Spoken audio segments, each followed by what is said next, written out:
Well, hey friends, welcome to today's Daily Cup of Encouragement. I'm doing a special Saturday edition because I had the idea seed for this yesterday, but had to stop and work on some other things.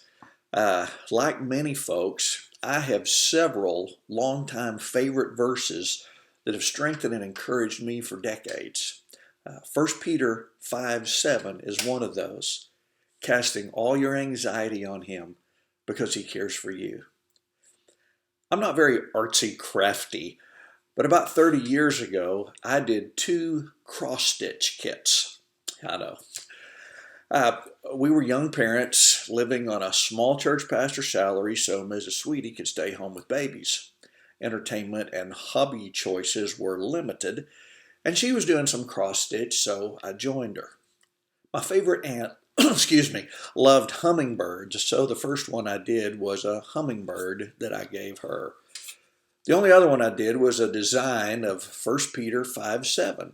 It hung on the wall of my office in two different locations until it was destroyed, along with everything else, when our association office burned 10 years ago.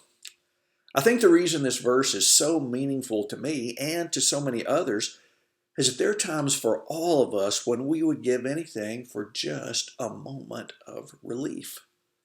We feel completely burdened down and overwhelmed with the load we're carrying. And sometimes we may come to God with a prayer like this: just lighten my load and let me catch my breath. Then I'll be able to carry it again. Well, this verse is a reminder that Jesus is willing to carry all our anxieties and fears, indeed, to carry us, if we will only release them into his care.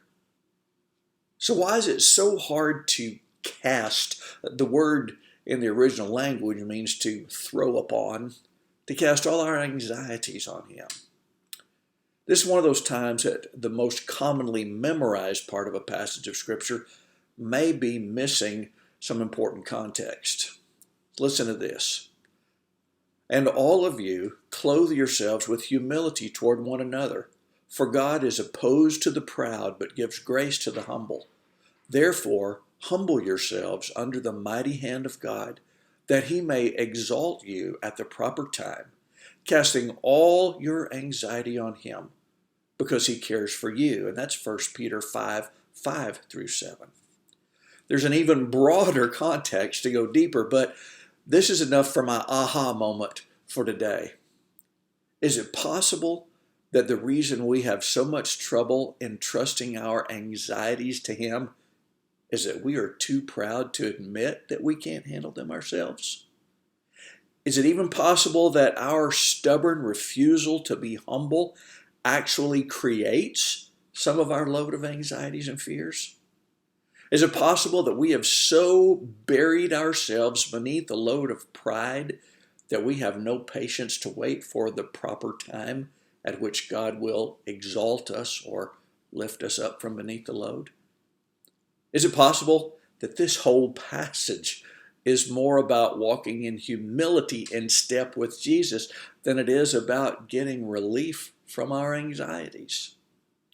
Humility is not self-loathing. It is recognizing who you are because of whose you are. It is to be utterly amazed that God would invite you to join him in his amazing activity in the world. So be amazing today, my friend.